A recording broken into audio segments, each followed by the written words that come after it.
Shalom, meus queridos. Shalom. Que Deus abençoe a cada um de vocês, que Ele nos fortaleça para que nós possamos continuar trazendo até você a mensagem da Palavra de Deus. Amém?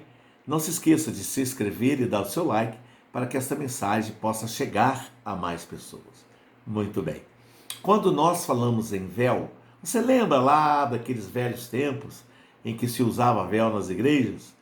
Pois é, quando nós falamos em véu, nós imaginamos um véu leve, suave, né?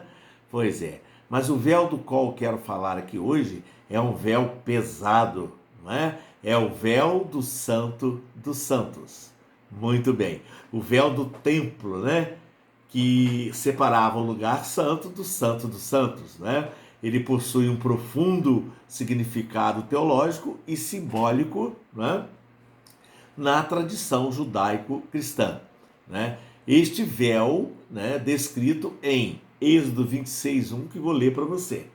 Farás o tabernáculo, que terá 10 cortinas de linho retorcido, estofa azul, púrpura e carmesim, com querubins as farás de obra de artista, isto é, de obra de artesão. Para você ver que é um véu pesadíssimo, de mais ou menos 10 centímetros de espessura. É uma coisa, uma estrutura enorme de acácias, né? De prata, de ouro, para suportar este peso. E cada matéria-prima aqui, ele tem um significado muito importante que nós também veremos aqui neste canal. Depois eu vou falar alguns para vocês aqui, só para que vocês entendam o que estou falando.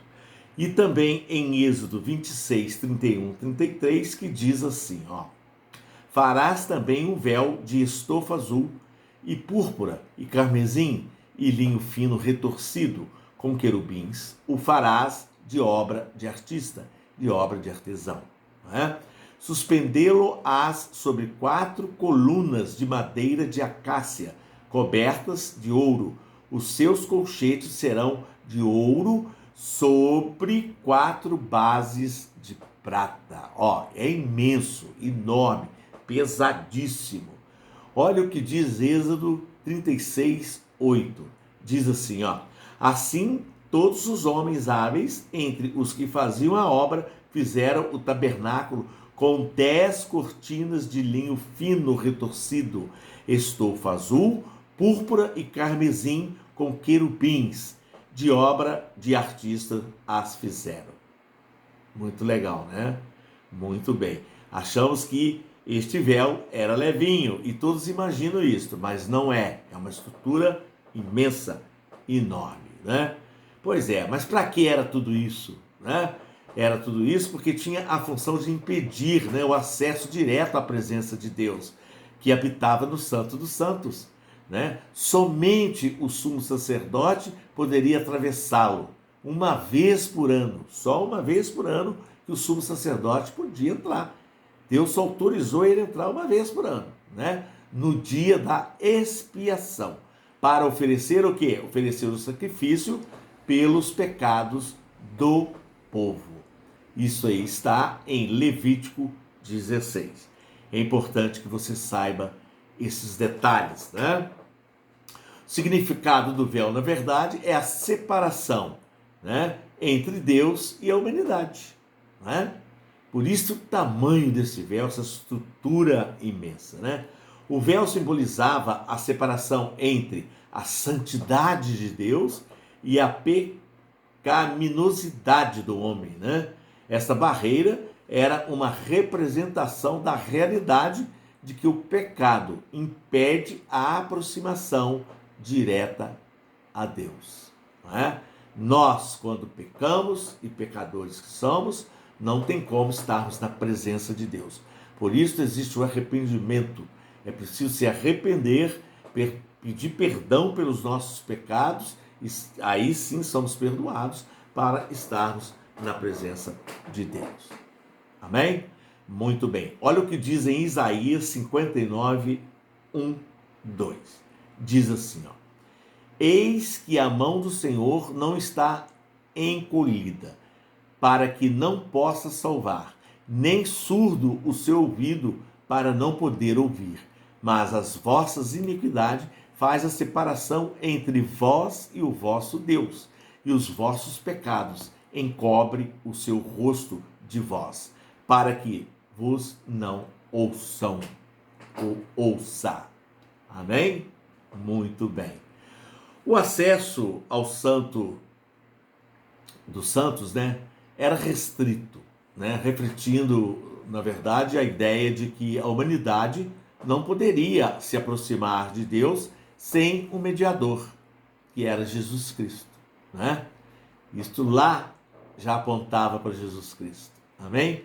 Rasgar o véu na morte de Jesus, O que quer dizer isso? A morte de Jesus é um momento crucial, em que o véu do templo se rasga de alto a baixo. Isso está em Mateus 27:51, em Marcos 15:38, em Lucas 23:45. Este evento é interpretado como um sinal poderoso, de que o sacrifício de Cristo removeu as barreiras, entre Deus e a humanidade. Muito bacana, Com isto, todos têm agora livre acesso, à presença divina, não apenas os sacerdotes, O autor da carta de Hebreus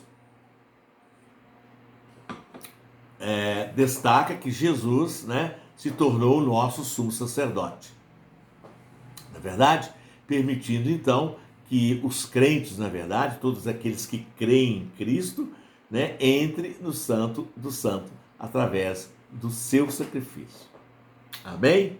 Muito importante, O rasgar, do véu simboliza que todos podem agora se aproximar de Deus com confiança, em virtude da expiação realizada por Cristo, por sua morte, por derramar o seu sangue, Isto enfatiza em Hebreus 10, 19 e 20, onde se pode afirmar que temos um caminho novo e vivo.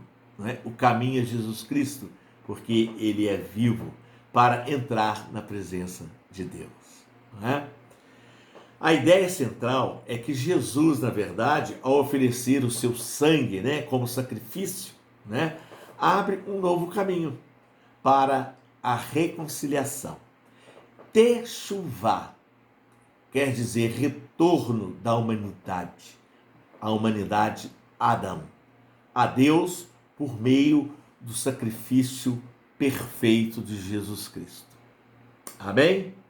Muito bem, queridos irmãos. E para encerrar, a simbologia, da expiação. O véu também representa, a carne de Cristo. Assim como o véu separa o povo da presença de Deus, a carne de Jesus foi rasgada na cruz do Calvário para proporcionar acesso ao Pai. Portanto, o véu é visto como um símbolo da encarnação e do sacrifício redentor de Jesus Cristo. Em resumo, o véu do templo não apenas servia como uma barreira física, ele era uma barreira física, que sua rasgadura, da morte de Jesus Cristo representa uma mudança, fundamental na relação entre Deus e a humanidade, permitindo acesso direto à sua presença, através da fé em Jesus Cristo. Porque sem Jesus Cristo, você jamais chegará ao Pai. Então, Jesus é o nosso mediador. Jesus é o nosso sumo sacerdote. Sem ele, não chegaremos ao Pai. Amém? Muito bem. Aqui está um pouquinho desta palavra, para que nós possamos entender o que é o véu. E para que vocês saibam, nós teremos aqui no canal uma explicação a respeito dos materiais que são usados. O exemplo aqui, por exemplo, vou dar um exemplo para vocês, a acácia, por exemplo. O que significa a madeira de acácia? Não sei se vocês sabem, mas a acácia é uma árvore alta, onde as girafas se alimentam das folhas dela, né? Mas o que significa, né, a acácia lá no tabernáculo? O que quer dizer esta acácia? A acácia, ela representa a inocência, né? A ausência de malícia, na verdade, a imortalidade. Isso só para que vocês entendam, né? O que significa a púrpura? A púrpura era um corante, né? Muito valioso da época, né? Que tirava dos molúsculos marinhos. Então, é este trabalho que nós iremos falar aqui no canal, para que vocês saibam o significado de cada matéria-prima, de tudo aquilo que foi usado para construir, não é, o tabernáculo. Amém? Fiquem todos na paz. Não se esqueça de se inscrever e de dar o seu like para que esta mensagem possa chegar a mais pessoas. Shalom. Fiquem todos na paz.